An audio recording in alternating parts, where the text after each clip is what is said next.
e1.e2 at the type tau1 arrow tau2 if I know that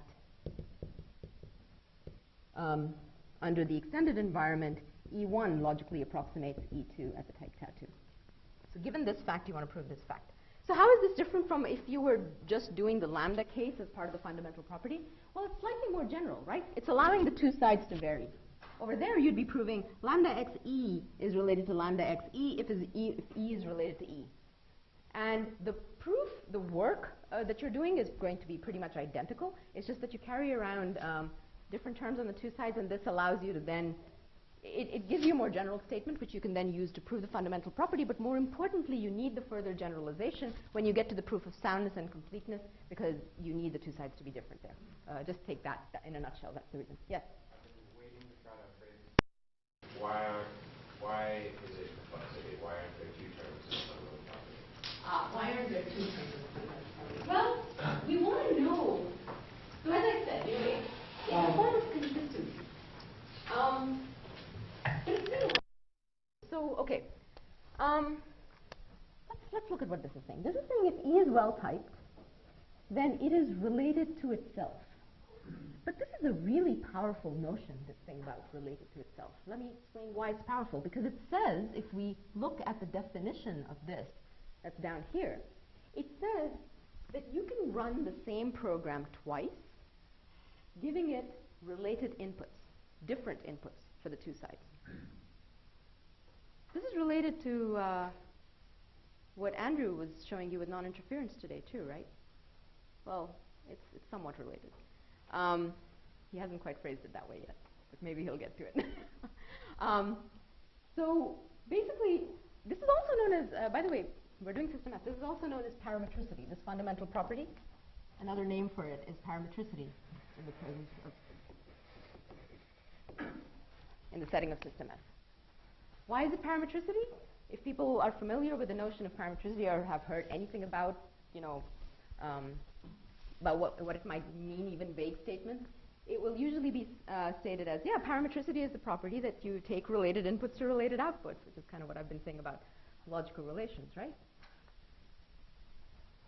So it looks like it's not that general, in a sense, because you have the same thing on both sides, but it's capturing something about having one well-typed program that when you give it related inputs, it will always give you related outputs. And it is parametric with respect to whatever relations you pick in the middle there for your relating values of those two types, tau1, tau2, etc. Okay? That's sort of the best I can explain it right now. But in a sense, the compatibility properties that we're proving are more general, right? There are two different things on the two sides here. And that less general statement just follows from these. And I won't write more, but basically there's a whole set of compatibility lemmas, one for each shipping rule, essentially.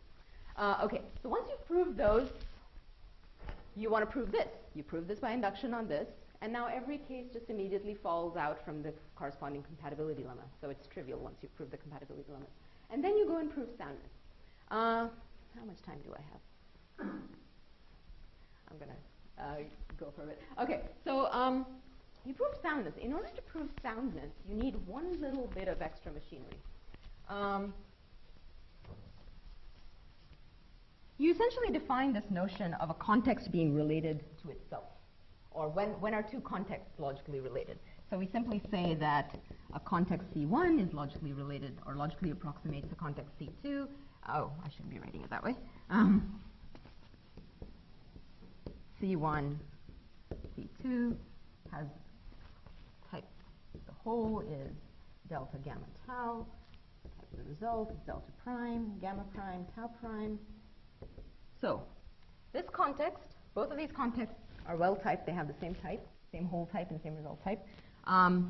And these are logically related if for all E1, E2, such that E1 and E2 are logically related at the appropriate whole type. Then under delta prime, gamma prime, once you plug these contexts with E1 on one side and E2 on the other side, you get related expressions. So this is just sort of a device that lifts our notion of logical approximation up to the level of context.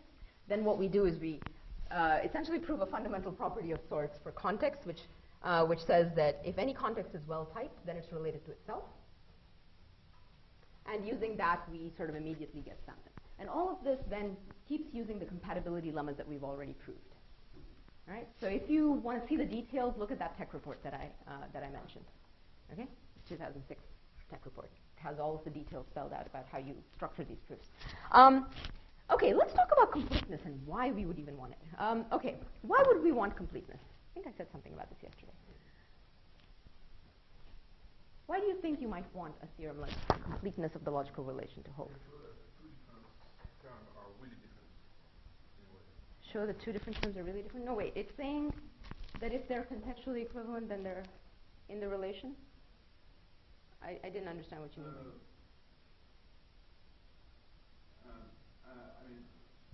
I mean, it's trying to... We'll have a kind of way to see whether a pair of terms belongs to states. Yes. And then we'll have a way to decide whether two terms are right. Okay. Yes. Not really decided. Not really decided, though, right? Because it's not a decidable proof. Separate proof method. Okay. So basically, in a nutshell, yes. When you have when you have soundness of the logical relation and you have the reverse direction, which is completeness, then that means that the logical relation is equivalent to the relation that we are calling contextual equivalence, right? So it seems like a good thing to have. It seems like if you have completeness in addition to soundness, then that means that every program that you could show using some sort of proof, every pair of programs that are in fact contextually equivalent, you should be able to use the logical relation to show that they are equivalent, right? That's not exactly what it comes out to in the literature. So if you go and read papers in the literature, you will often see a statement of soundness and completeness for the proof method. By the way, proof methods, there are two main proof methods for proving contextual equivalence. Logical relations is what we've been talking about. The other one is bicumulation. I don't know how to mention bicumulation, but I shouldn't have. But in all of these papers, you see that the logical relation or the bisimulation is sound with respect to contextual equivalence, which is really critical. Otherwise, you can't really use that and say that that implies contextual equivalence. But the issue of completeness, like, you know, sometimes like you write a paper and some reviewer complains, but your logical relation isn't complete with respect to contextual equivalence. Now, we who work on logical relations and bisimulations know that this is a little bit of a red herring. You will go and often read papers which have this theorem proved, and then later on there will be a section, a discussion section of some sort in the paper, which will say, yes, our logical relation or bisimulation is complete with respect to contextual equivalence, but here's a whole set of examples that you cannot really prove equivalent using our method. It's not strong enough to prove. Weird, huh? How'd that happen? Well, basically the issue is that it's all about how you build the logical relation. The way we have built this logical relation, I claim, is it's completely straightforward to turn the crank and prove things equivalent. We have not done anything weird to sort of make it complete. And by weird, I mean there are these technical tricks out there.